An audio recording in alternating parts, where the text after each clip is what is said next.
नमस्कार। कैसे हो? मस्त ना। कुसुम प्राइवेट ट्यूटोरियल में आपका स्वागत है।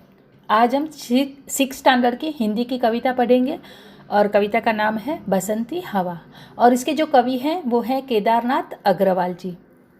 तो पहले हम इसकी प्रस्तावना पढ़ते हैं।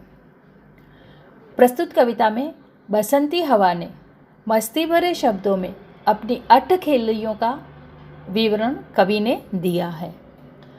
ठीक है, तो अभी हम देखते हैं बसंती हवा। कवि ने बसंती हवा के रूप में एक लड़की का विवरण किया है। एक लड़की कैसी होती है? बसंती हवा की जैसी, निडर, अलमस्त और अलग अलग ऐसे उपमा यहाँ पर उन्होंने दिए हैं यहाँ पर। और ये जो कविता है वो हमें मोटिवेट करती है। आप बोलोगे क्या मैम आप बोल रहे हो, ये हवा हमें कैसे मोटिवेट करती है? तो हाँ बच्चों, ये सही है, हवा हमें मोटिवेट करती है। हवा हूँ, हवा में बसंती हवा हूँ, सुनो बात मेरी अनोखी हवा हूँ। बड़ी बावली हूँ, बड़ी मस्त मौला, नहीं कुछ फिक्र है, बड़ी ही निडर हूँ। जिधर चाहती हूँ उधर घूमती हूँ, मुसाफिर अजब हूँ। हवा हूँ, हवा में बसंती हवा हूँ। अभी यहाँ पर हवा हमें क्या कहना चाहती? भारत में हिंदू कैलेंडर के हिसाब से 6 ऋतुएं हैं, उसमें से वसंत ऋतु एक है। यह ऋतु सबकी प्रिय और सबको आनंद देने वाली ऋतु है। यहाँ बसंती हवा कहती है, मैं हवा हूँ, वो भी बसंत ऋतु में चलने वाली हवा हूँ।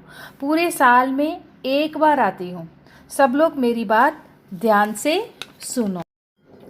मैं अनोखी हवा हूँ, मैं निराली हूँ, मैं सबसे अलग हूँ। मैं बावली हूँ, बावली का अर्थ है सीधी सादी। मैं बावली हूँ, मैं मस्त मौला हूँ। मस्त मौला यानी लापरवाह।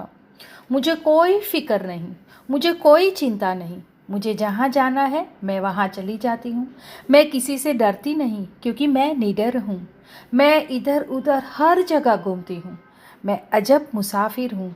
मैं हवा हूँ, मैं हवा में हवा बसंती हवा हूँ। अभी आगे की पंक्ति हम पढ़ते हैं। चढ़ी पेड़ महुआ थपाथप मचाया, गिरी धम्म से फिर चढ़ी आम ऊपर।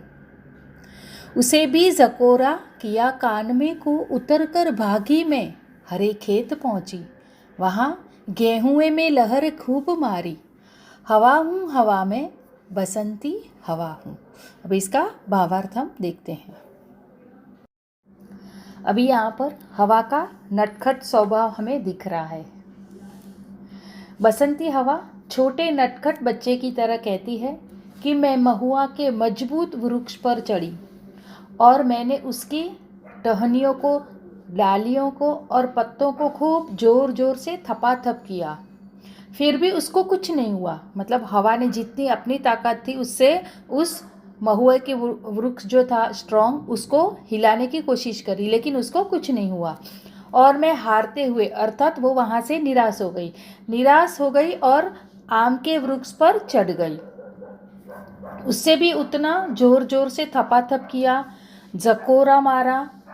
और उसी वक्त हवा कहती है कि मुझे किसी की आवाज़ सुनाई दी, कूसी आवाज़ सुनाई दी।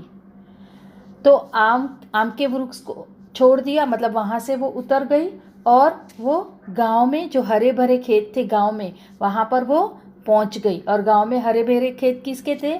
गेहूं की फसल थी। तो गेहूं की फसल लहरा रही थी, उनके ओर भी उसने क्या किया? खूब लहरें मारी उसने। आगे की पंक्ति पढ़ते हैं। पहर दो पहर क्या, अनेकों पहर तक, इसी में रही मैं खड़ी देख अलसी, लिए शीश कलसी। मुझे खूब सूझी, हिलाया जुलाया, गिरी पर न कलसी। इसी हार को पा, हिलाई न सरसों, जुलाई न सरसों। हवा हूँ, हवा में बसंती हवा हूँ। यहाँ पर हवा कहती है पहर दोपहर। पहर दोपहर का अर्थ है समय का एक भाग है। जैसे हम कहते हैं ना सुबह, दोपहर, शाम, जैसे हम बोलते हैं वो पहर। तो हवा क्या कहती है? पहर दोपहर क्या, मैं तो पूरे दिन तक गेहूं के खेत में रही। हवा कहती है, जब मैं गेहूं के खेत में लहरें मार रही थी तभी उसको अलसी का खेत दिखाई दिया, तो वो उस अलसी की ओर चली गई। अलसी के खेत में अलसी के फूलों को पौधे से गिराने का खूब प्रयत्न करती है, किंतु उसे सफलता नहीं मिलती। उससे वो दुखी हो जाती है और अपना शीश नमा लेती है। इसी असफलता के कारण सरसों के खेत में जाकर भी उसे न हिलाती है, न झुलाती है, न थपथपाती है। तो देखो बच्चों, यहाँ पर मैंने बोला था ना कि हम कैसे मोटिवेट हो सकते हैं।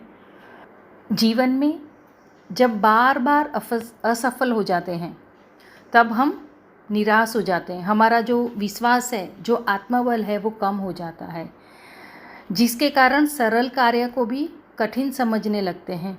यहाँ हवा ने महुआ का वृक्ष, आम का वृक्ष, अलसी, इन सब से वह असफल हो गई। तो अभी वो सरसों के सामने उदास, निराश दिखाई देती है।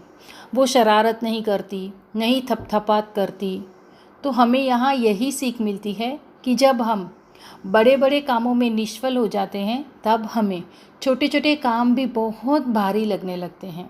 तब हमें निराश न होकर अपना काम करते रहना चाहिए। आखिर में सफलता मिल ही जाती है। तो हमें इस हवा के माध्यम से हमें क्या सीखना है, और प्लस ये जो हमारा प्राकृतिक घटक है उसको भी हमें संभाल कर रखना है। अगर हवा नहीं है तो हम नहीं जी सकते। इस धरती पर कोई भी जीव नहीं रह सकता। इसके लिए हमें हवा को प्रदूषित होने से बचाना है। ठीक है बच्चों, तो ये लेसन हमारा यहाँ पर कंप्लीट होता है। ठीक है।